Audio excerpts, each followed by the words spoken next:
नमस्कार दर्शक बंधु, कुक विथ अलिवा चैनल को आपण मानक स्वागत।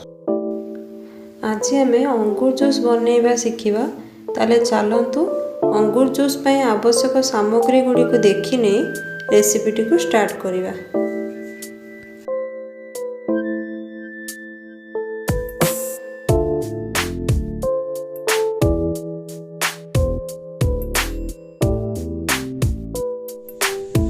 अंगूर जूस करिया पई मु एठारे नेइछि 300 ग्राम अंगूर,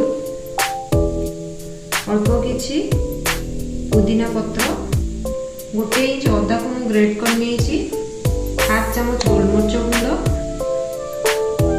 गोटे चमच ब्लैक सॉल्ट। मु आवश्यकता अनुसार चीनी नेइछि, काइना अंगूर मीठा अछि। आपनकर अंगूर जदि खट्टा रहे तले आपन अधिका चीनी मध्ये यूज करिवे। एबे चलते आम अंगूर को डेम्फुरु अलग करना। मु अंगूर को धोईकी रखी एबे ताको आम डेम्फुरु अलग करी गोटे बाउल को बाहर करना।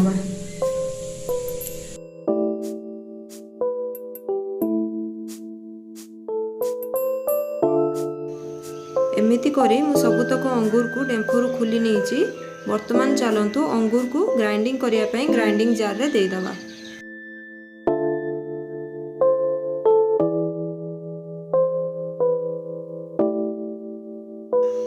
वर्तमान मु पुदीना पत्र को दौची। जदि आपण को पुदीनार पत्रर फ्लेवर आपण को भल न लगे ताले आपण ताको स्किप मध्य करि परिबे। वर्तमान 2 चम्मच चीनी को दे दौची, गोटे चम्मच ब्लैक सॉल्ट दे दौची, गोटे इंच अदा को मु ग्रेट करी रखिथिली ताको मध्य दे दौची, गोटे छोटो चम्मच गोलमरिच गुंड दे दौची। एबे हमें ए सब को भल भाव ग्राइंडिंग करना। वर्तमान आमर अंगूर भल भाव ग्राइंडिंग हो जाइए। एबे चलतु या को हमें छाणी नबा।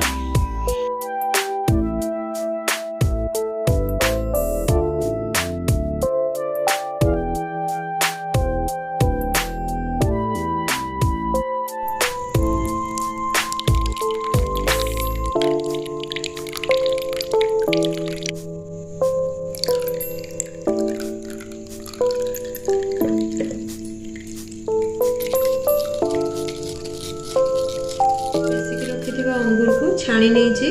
वर्तमान आम यहाँ गोटे ग्लास को नहीं जावा।